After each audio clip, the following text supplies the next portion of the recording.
The Toyota Corolla has been available since 1966, with over 50 million Corollas sold across the globe. This is easily one of the most recognized nameplates around the world.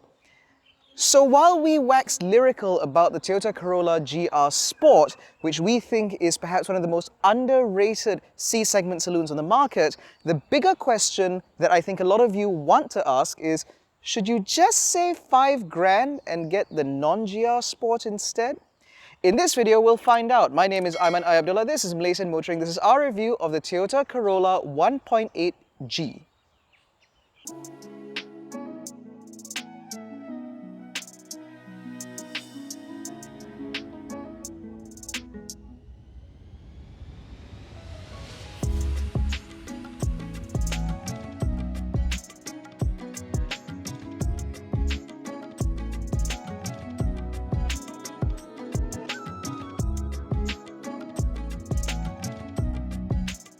Now, there are a few changes, obviously, between the GR Sport and the G, but there are also some things that haven't changed. So for starters, up front, you get a 1.8-litre four-cylinder.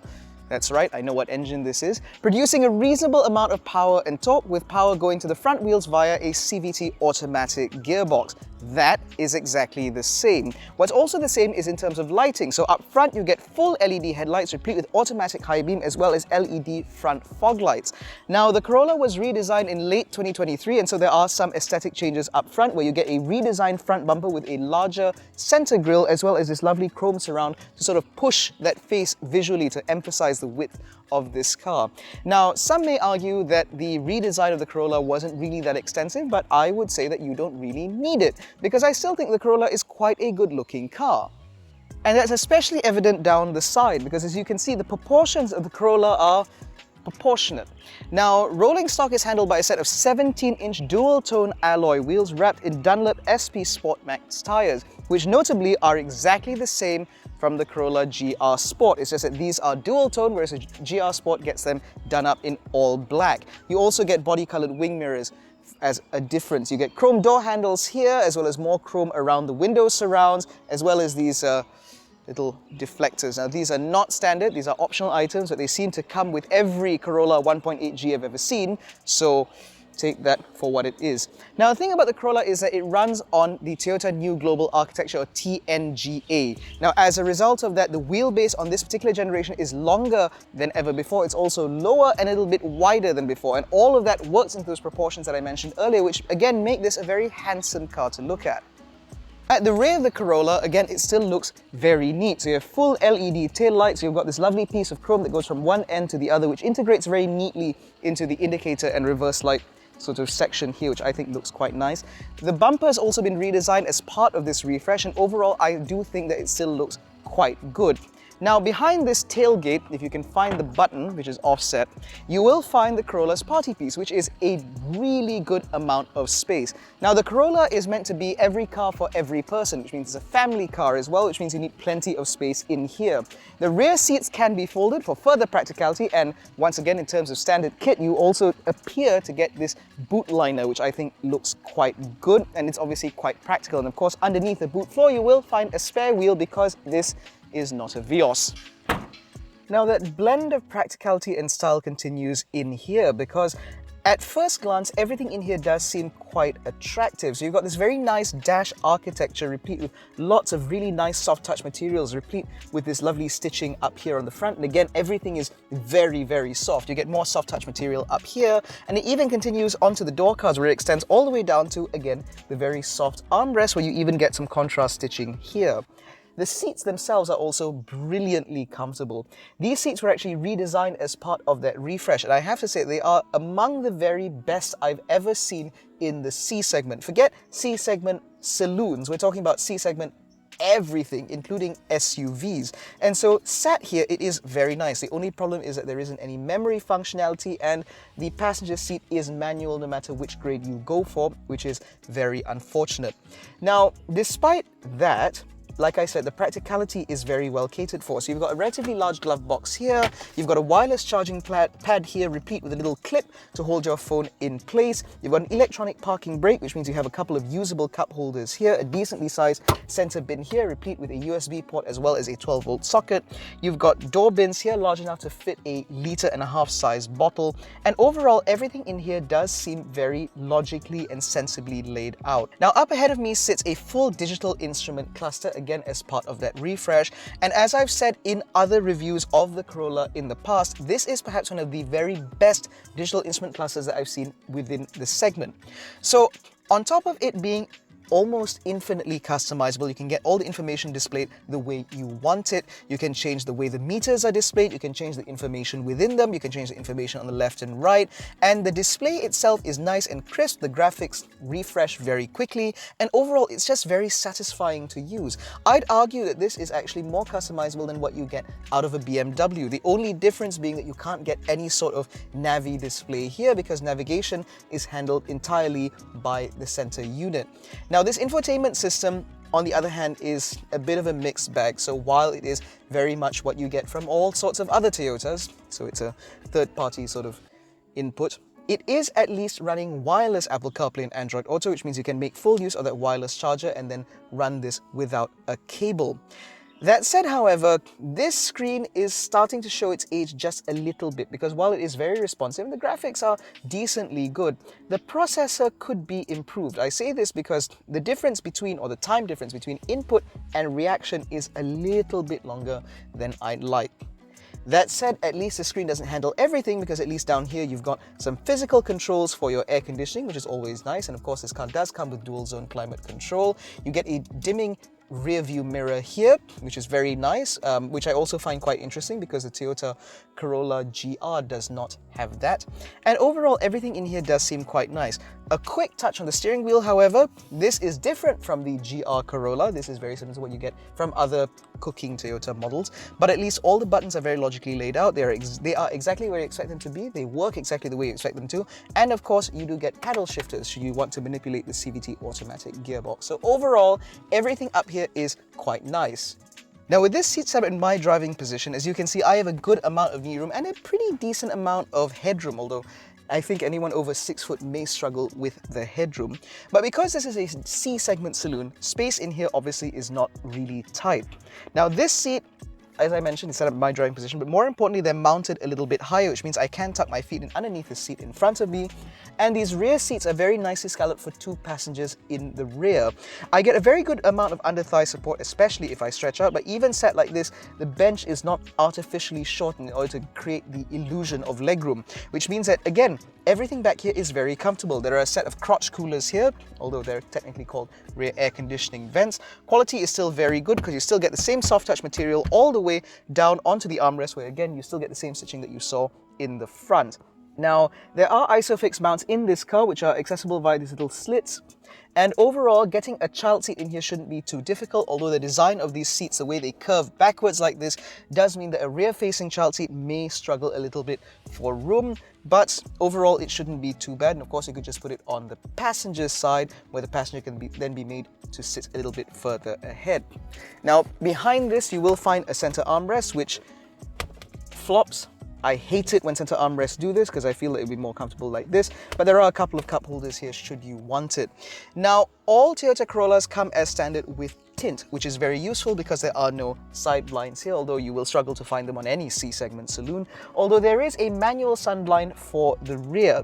Now, what is slightly unfortunate about the Corolla is that there is no USB port back here at all.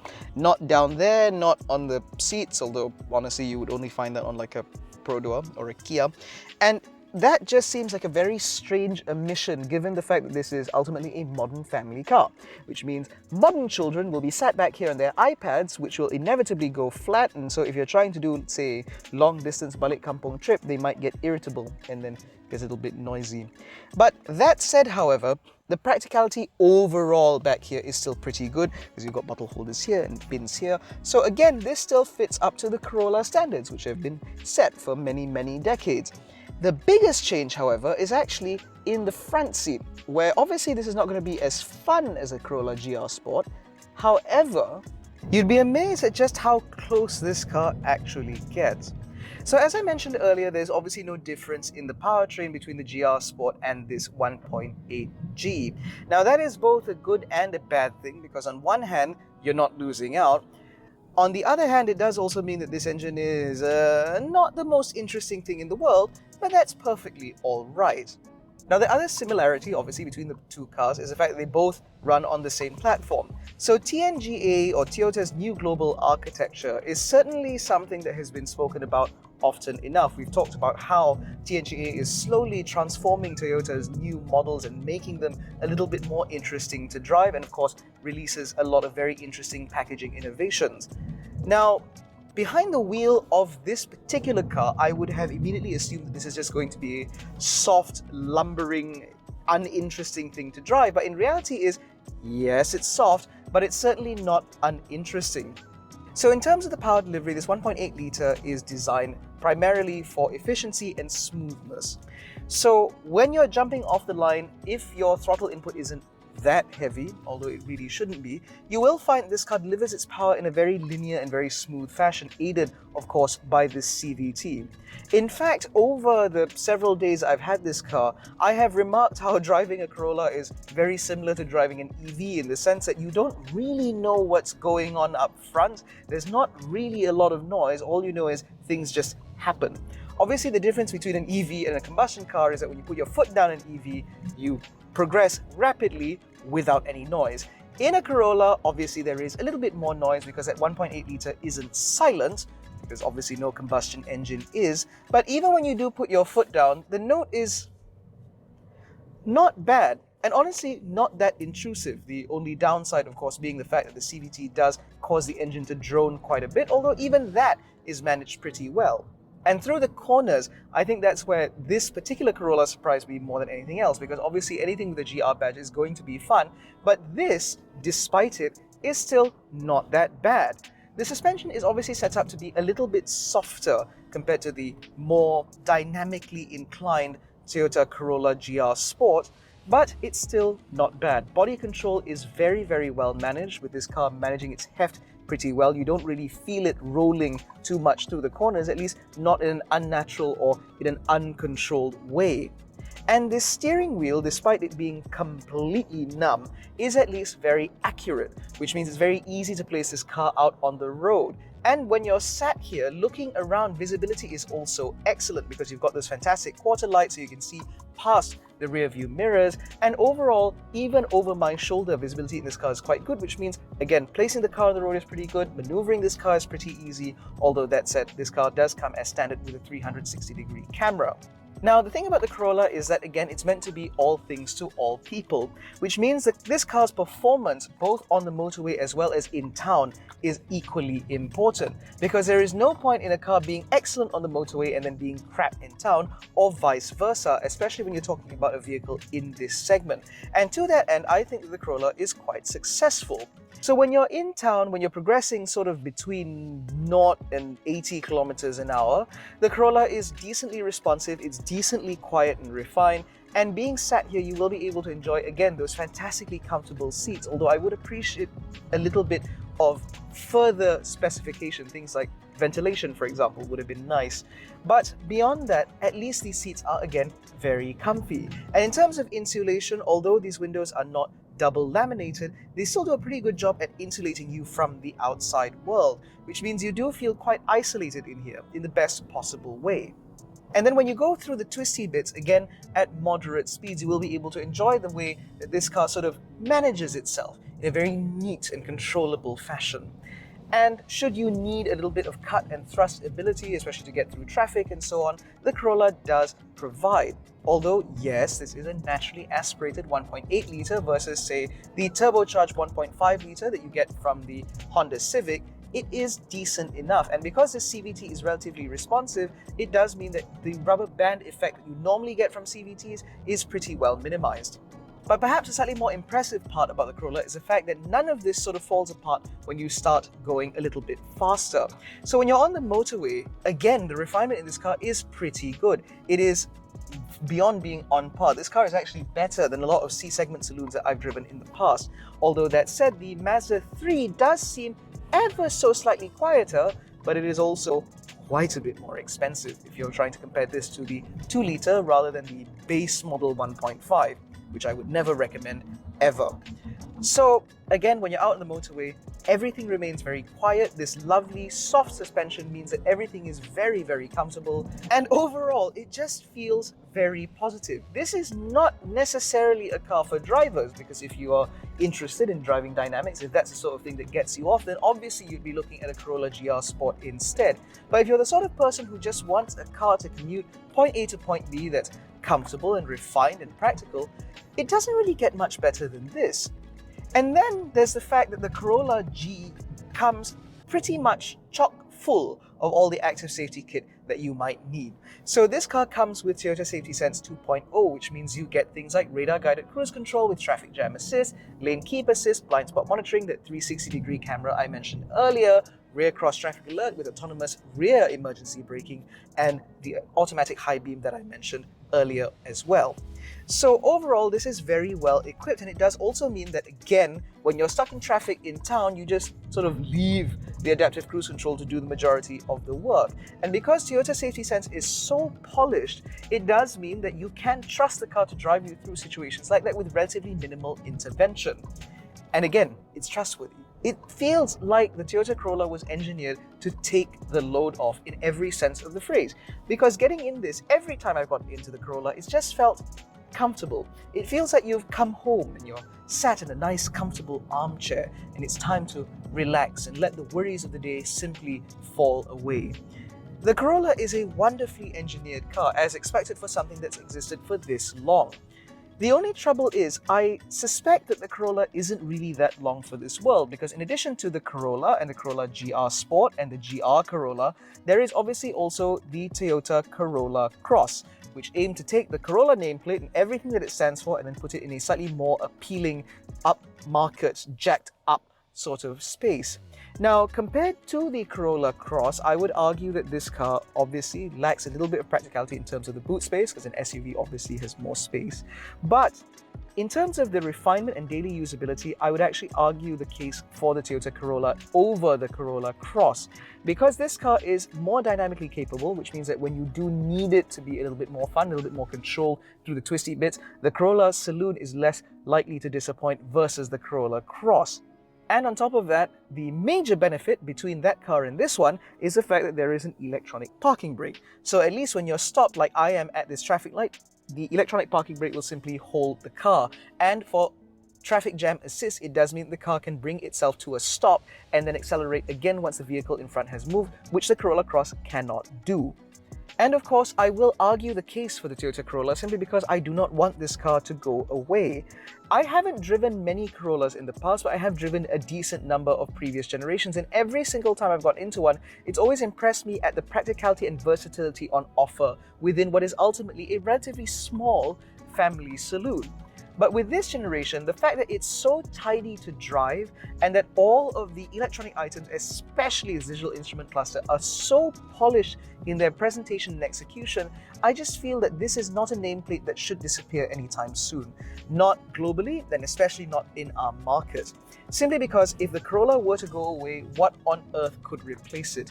The compact family saloon is such a quintessential part of the automotive landscape that going without one just seems a little bit weird. It's a bit like waking up tomorrow and finding out that there's no more Civic, or that Proton no longer makes the Saga. It would be a little bit weird. Or if Land Rover decided to start making saloons.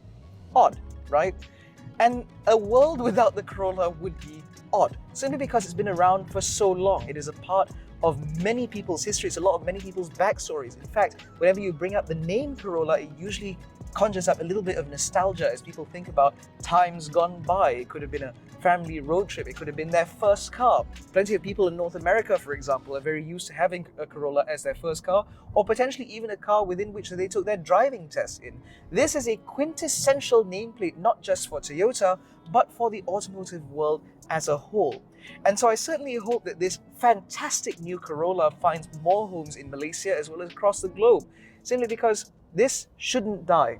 We've already said goodbye to quite a number of saloons like the Mazda 6, as well as the Nissan Teana and the Volkswagen Passat, at least here in Malaysia. And so this is a car that I'll argue we need to buy, simply because living without it would be very strange. In any case, that's been our review of the Toyota Corolla 1.8G. If you enjoyed this video, please give it a thumbs up, subscribe to the channel, hit the little bell icon so notified every time we make a new upload. Don't forget to follow us on Facebook, Twitter, and Instagram. All the links are in the description below. Thank you so much for watching. We will catch you in the next one. Take care, stay safe, and jangan bodoh.